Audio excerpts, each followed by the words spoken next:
Overview of the SPC movement. Secured Party Creditor. SPC movement began as a response to the growing influence of financial institutions and government agencies over individual lives. At its core, the movement advocates for financial independence through a series of sophisticated legal and financial strategies. Central to the movement is the belief that individuals can reclaim control over their financial destinies by understanding and utilizing legal frameworks designed for commercial transactions. This promise of empowerment and privacy has attracted many, especially during times of economic uncertainty. The SPC movement is grounded in the notion that the conventional financial system is inherently flawed and often predatory. By leveraging legal instruments and understanding commercial law, SPC proponents believe they can navigate these systems more effectively and protect their assets. Probably the most compelling argument for the claim that the United States is a corporation comes from Title 28, Section 3002 of the United States Code. United States means a federal corporation. There it is in black and white. The United States means a federal corporation. Or does it?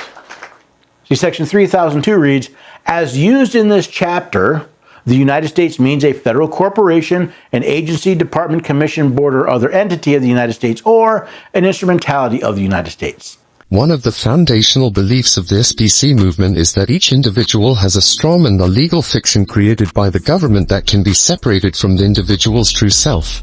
By becoming a secured party creditor, individuals claim to reclaim their rights and separate their true selves from their strawman, thereby gaining control over their financial and legal obligations.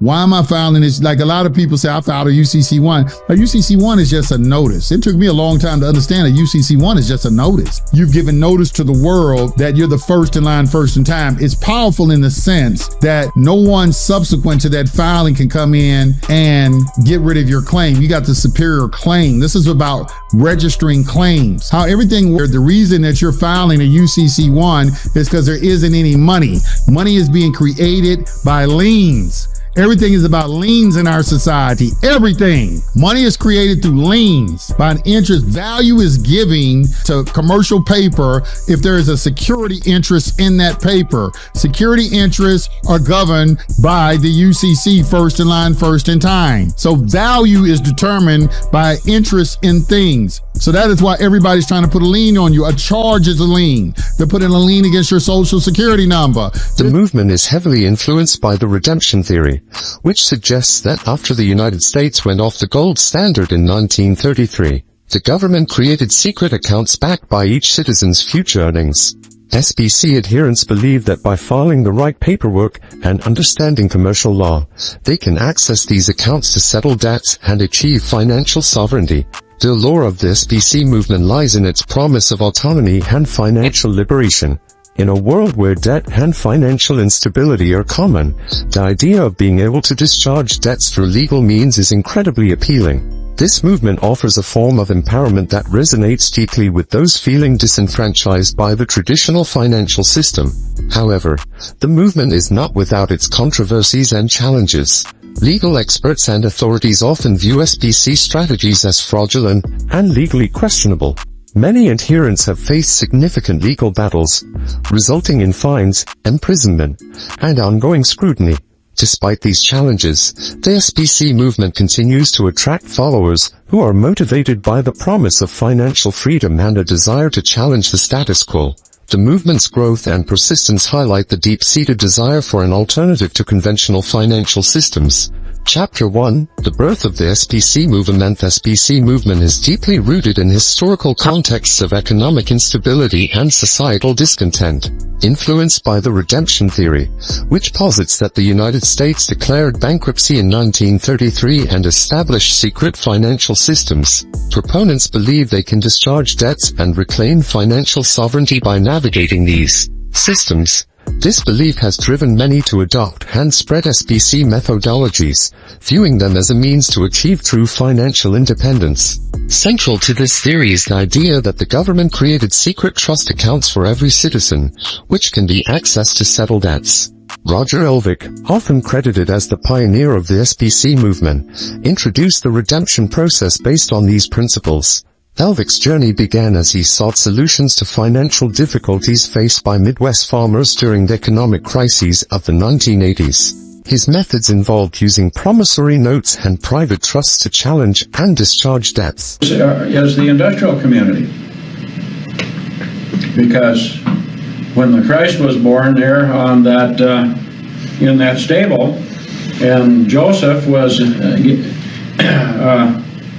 told in a dream to take the child into Egypt. He was told to take the child into industry.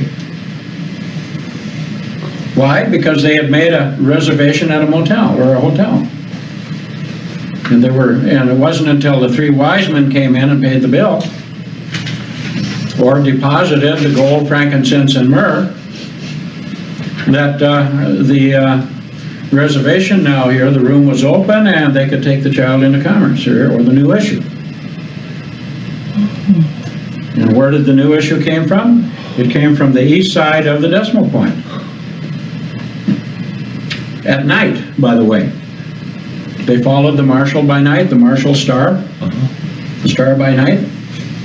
And it was the three wise men here, or the three zeros here after the decimal point. We're into the third dimension, you see, because the third dimension here is like an ionized account or a charged account. Ionization. Zion, and then we go to Sion. Yeah. In other words, the redemption in the twinkling of an eye. You close the account and you open it again, but it's still the same account, same number. The only difference is you're going from the old covenant contract to the new covenant contract, from execution of law to grace. To grace, yeah. Or operation. Right. Or public policy. Right. Same thing. See, policy or insurance money here that can't be used for original issue. It can only be used to fix the new issue. And a new issue here was a new child or a new contract. Chapter 2. Roger Elvik. The pioneer Elvik's journey began during the economic crises of the 1980s, as he sought ways to alleviate financial burdens on Midwest farmers. Faced with widespread economic hardship, Elvik's teachings promised a way out by leveraging what he believed were hidden financial truths. His methods centered on the Uniform Commercial Code UCC, a comprehensive set of laws governing commercial transactions in the United States. The UCC, according to Elvik, was a key tool in reclaiming financial sovereignty. He taught that by filing specific documents and creating promissory notes, individuals could tap into their strawman accounts, secret accounts supposedly created by the government for every citizen. This idea was based on the belief that these accounts held significant financial resources that could be used to settle debts. Elvik's seminars and workshops quickly gained popularity, spreading his ideas to a wide audience eager for financial relief. His teachings emphasized the importance of understanding commercial law and the power of properly executed legal documents. Many were drawn to the possibility of discharging debts through these unconventional methods. However, Elvik's methods soon attracted the attention of legal authorities. His use of promissory notes and other financial instruments was deemed fraudulent. In numerous court cases, authorities argued that Elvik's documents were not legitimate financial instruments and that his methods constituted fraud. Despite facing significant legal challenges and eventually being imprisoned for fraud and conspiracy, Elvik's impact on the SBC movement was profound. His ideas laid the foundation for many who followed, shaping the movement's core philosophies and practices. What happened to Roger due to the fact that he decided to become a part of this, and we're going to be watching a few snippets of videos with regards to Roger and his teachings, because just like all the others, he too gave seminars. Here's a screenshot of Roger Elvik giving one of those very seminars that we're going to be talking about today. But before I do that, for those of you that have not heard about this, let's talk about the redemption movement. Elvik's impact on the SBC movement was profound. His ideas laid the foundation for many who followed, shaping the movement's core philosophies and practices. Elvik's story highlights both the empowering potential and the legal risks inherent in SBC practices. While his teachings offered a sense of control and hope to many, they also exposed adherents to serious legal consequences. Elvik's legacy in the SBC community is a testament to the movement's enduring appeal and its controversial nature. Chapter 3. Winston Shrout. The educator Winston Shrout emerged as a prominent educator within the SBC movement, known for his ability to simplify complex financial concepts. His seminars focused on the use of negotiable instruments, such as IRS Form 10990 ID, to manage and offset debts. Shrout's teachings emphasized the concept of reporting income as original issue discount to counterbalance debts. This method involves reporting debt obligations as income, thereby creating a tax credit that can purportedly be used to discharge debts. Now, I need to explain acceptance for value, because I'm not sure that you understand what acceptance is. Let me see here if I can get this. I'm going to give you a little bit of a prelude to what we're going to talk about in the morning. I think it's bouncing off that board somehow. All right.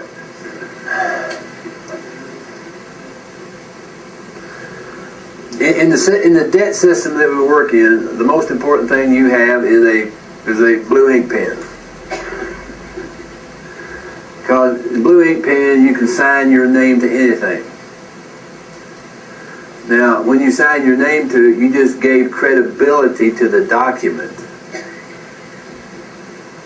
Now, any document that does not have a wet signature on it has no credibility. All right. So, one of our favorite things to do with our blue ink pen is to do acceptances. Now, if you go back in the banking history and so forth, acceptance means it's a banker's acceptance.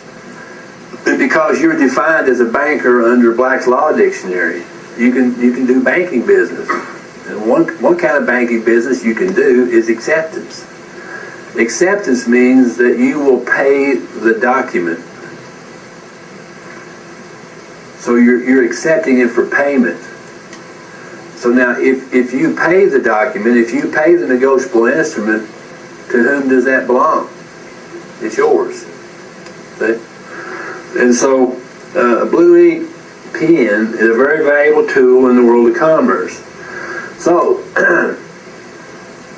anybody who sends you a bill and does not send you the check to pay it with has created liability for which they did not provide the remedy.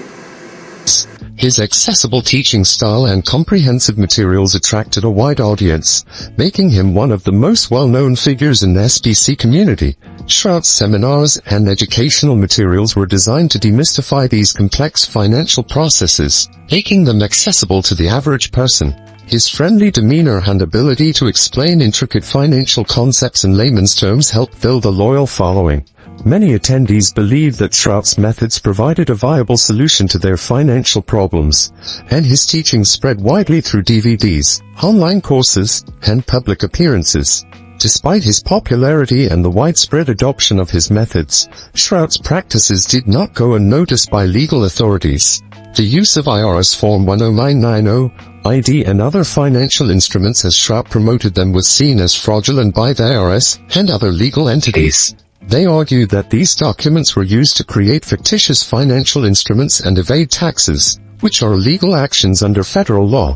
In 2017, Shrout faced significant legal repercussions for his activities. He was convicted of issuing false financial documents and failing to file tax returns, resulting in a 10-year prison sentence.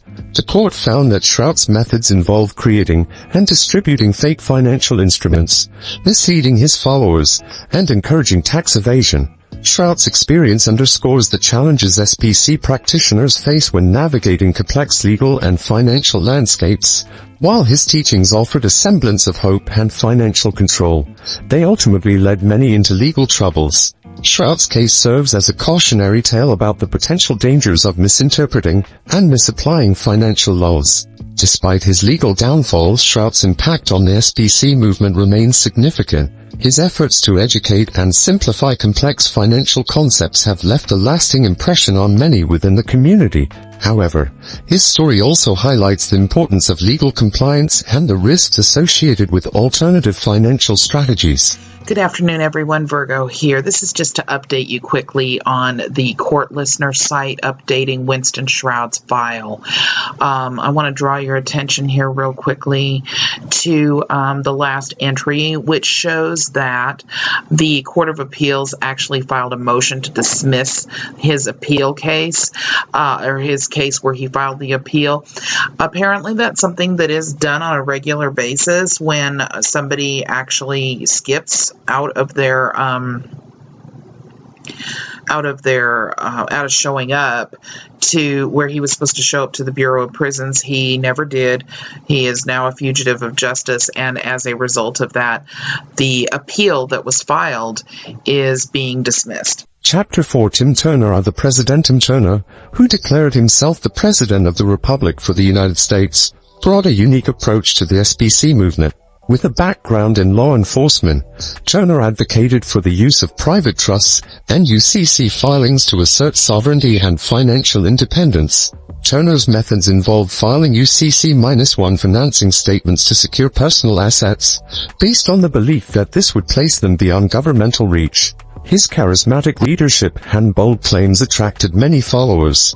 Turner claimed that by establishing private trusts and filing UCC-1 statements, individuals could declare themselves as sovereign citizens. Amen. That's a beautiful day God has given us today. In Section 1, we refer to as the freedom documents. Now, the freedom documents, the purpose, sorry, I get a little loud every now and then, but the freedom documents, their purpose is to establish your status. Most of us are debtors to the corporation. Most of us are debtors to the corporation. And we don't realize how we became debtors, and these agreements that we do in the freedom documents help to establish your proper status under the Bill of Rights and the Constitution that establish you. Now, the Constitution did not give you any rights. The Bill of Rights did not give you any rights. It just outlined the God-given, unalienable rights that were given to you as a birthright for being born on this nation, in this nation. Now, those rights can't be taken away from you because they were not given to you by a government or a corporation. They were given to you by God. That's your birthright. Thus operating outside the jurisdiction of conventional legal systems. Turner's teachings emphasized that by filing these documents, individuals could assert their personal sovereignty and protect their assets from government control. He held numerous seminars and public addresses, spreading his message and gaining a dedicated following. His methods were seen by many as a way to regain control over their financial and legal standing. However, Turner's activities eventually drew the attention of federal authorities. In 2012, he was convicted of conspiracy to defraud the United States and sentenced to 18 years in prison. The prosecution argued that Turner's methods involved fraudulent financial schemes, including the creation of fake financial documents and attempts to discharge debts illegally. The court found that Turner's strategies not only failed to comply with federal laws but also misled his followers, many of whom faced significant legal and financial repercussions. Turner's case underscores the legal risks associated with challenging established financial systems through unconventional means. Despite the legal challenges and his eventual imprisonment, Turner's influence on the SBC movement remains significant. His story serves as both an inspiration and a cautionary tale. While his teachings offered a sense of empowerment and autonomy, they also highlighted the potential consequences of pursuing alternative financial strategies without a thorough understanding of the law. Legal implications. Turner's legacy in the SBC community is complex. On one hand, he inspired many to seek greater control over their financial destinies. On the other hand, His legal troubles serve as a stark reminder of the importance of legal compliance and the potential dangers of misinterpreting financial laws. His story is a testament to the enduring appeal and inherent risks of the SPC movement. Chapter 5, Broad Class. The litigatorate class, known for his extensive legal battles, focused on challenging government authority through administrative procedures and filing liens. His journey into the SPC movement was driven by a desire to combat what he saw as governmental overreach. Trying to educate the American people on what the truth is. It really is not what we're told by the court system or by the government. A lot of backdoor dealings that our government has done, how we went from a government to a corporation to a foreign government within our own system. I have a research team from all over the United States that we work with. And we pulled up a lot of congressional records of the corporation of the United States. People are saying, well, Obama is a foreigner. He can't be president. Yes, he can, because we don't have American people running our offices. That 14th Amendment plays a very vital role on these people holding office. That's how they hold office, and this is why it's never discussed. Because if the information really got out that these people have to hold a 14th Amendment standing in order to hold public office, then they wouldn't have any public office. That changes this over. We're not part of the United States. We're not even a state. Well, if you're not part of the United States and you're not a state, then that means you're a corporation under your own Act of 1871. So now you have dissolved our government. But we're also going to get into detail of the bankruptcy of 1933, of how the Federal Reserve note is not real money through congressional records. This was not done by the people. This was done by congressmen behind closed doors. What they did is they set up our currency to fall in this country and had another currency, a corporation currency. When they created the Federal Reserve Act of 1913, they created a corporate money value, setting this country up to give up its own currency. His deep knowledge of administrative law and assertive litigation style earned him a dedicated following.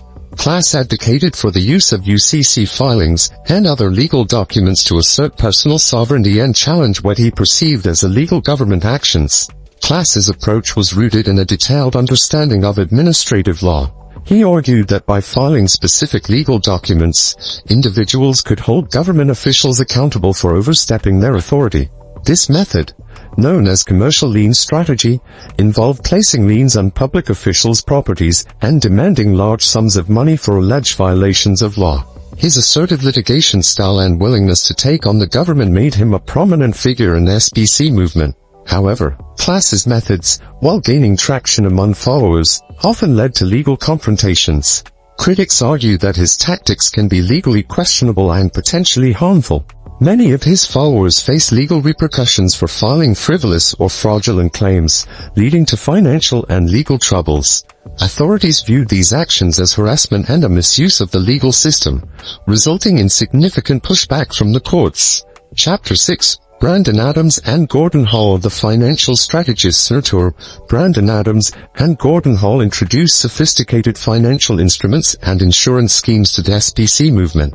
Their strategies focused on creative financing and asset protection, appealing to those seeking advanced methods for financial management.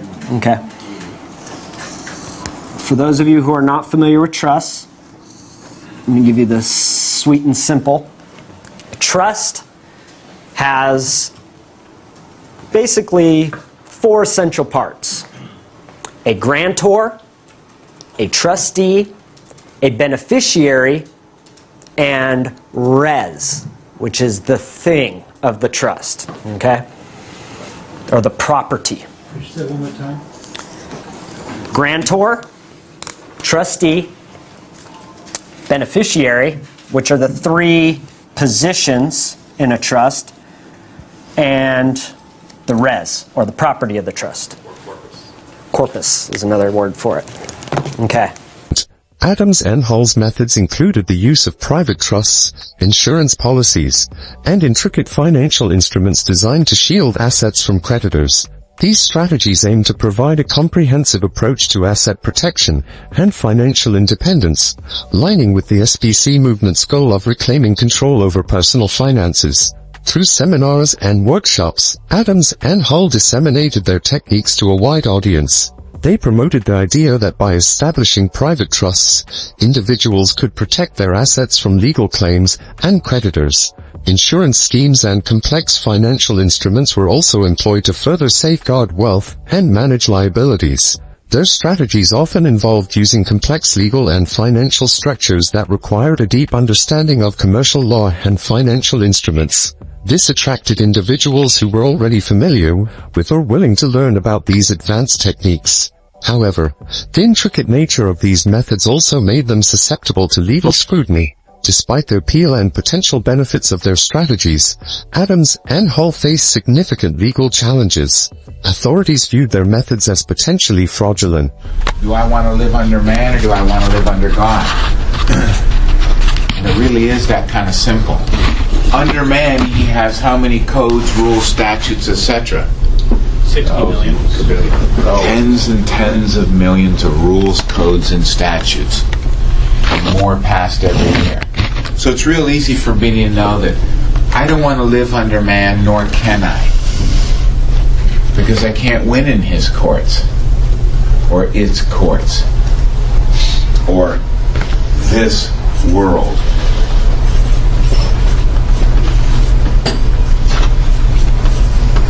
I'll be of the world, but not of this world.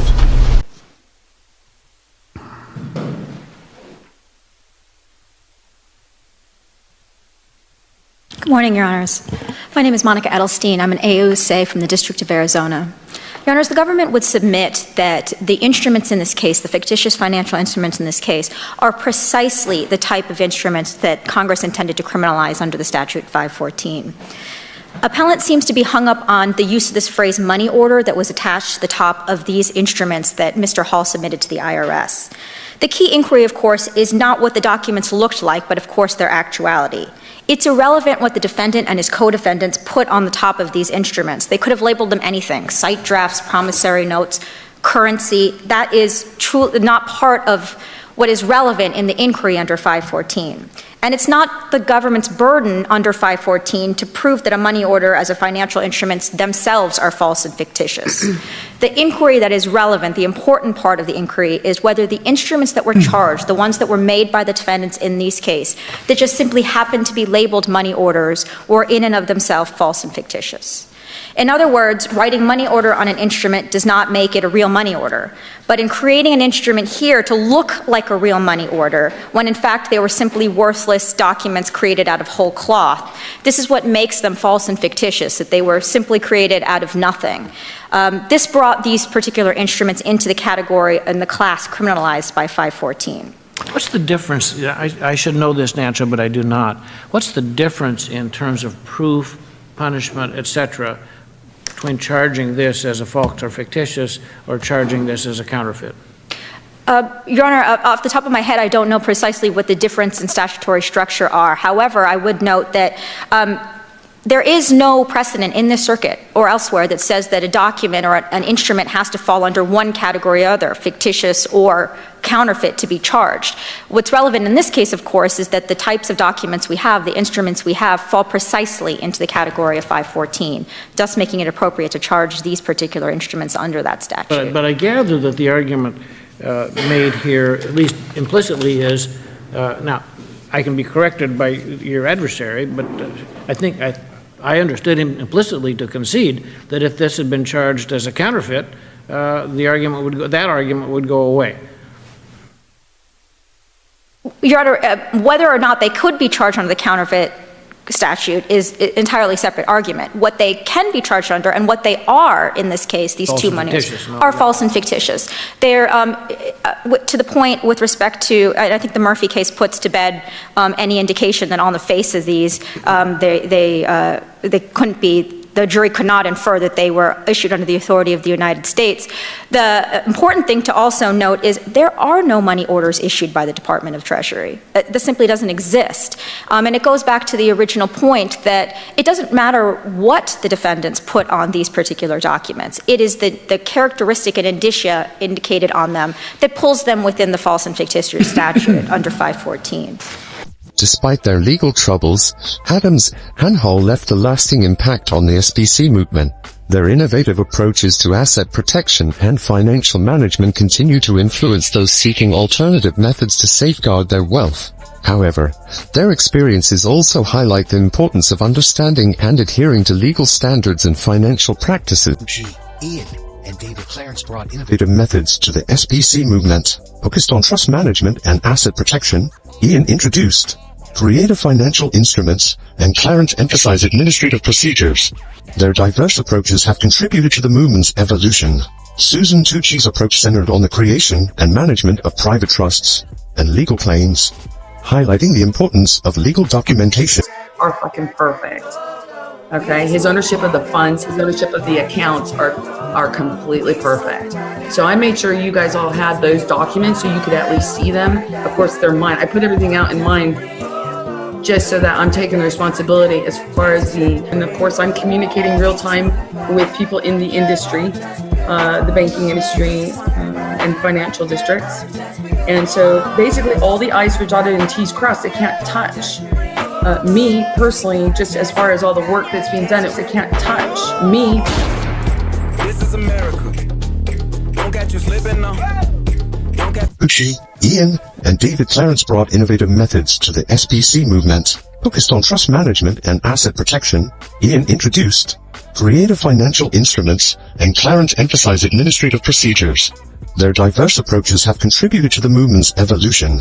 Susan Tucci's approach centered on the creation and management of private trusts and legal claims, highlighting the importance of legal documentation and compliance with state laws. 30. Schemes. Ian's teachings emphasized the potential of these instruments to create financial opportunities. Ladies and gentlemen, when I did that video, an alternative way, see the proper way to access the Federal Reserve, and let's see if there's anything else. And you see it says 31 CFR 36310, right? It lets you know that you guys have an account. So in that video, I prove. Hey, start point. Y'all hold on 1 second. All right. We're going to stop them right there before they break it down, because then we're going to come back to them when they break it down. All right. Ladies and gentlemen, go back and listen to this video. 2017, the proper way to access the Federal Reserve. Because I want you to pay attention. That's the title. Just type that in YouTube, the same as I just did. That's the title. It's the first thing that comes up. Okay. Why you gotta act so excited? Just shut up. I want to let you guys know something. That video uses simple logic. And again, some of you will understand this. Many of you will not understand this. When I do these videos, I'm just talking. Some of you are going to be stupid about it, but you guys don't realize half the time I'm just talking. And protect personal wealth. David Clarence focused on administrative procedures, advocating, and Clarence's approach often involved filing liens and administrative claims against government officials. Where we'll be exploring more of the details of the non-UCC, operating as a Article 4 banker, and what it means to be a bounty hunter and a private attorney general. Additionally, we will continue to cover the crucial topics of the performance and the payment bonds, essential knowledge for anyone looking to navigate the monetary system as an individual banker. It's important to note that while I'm your guide in this course, I am not the originator of this information.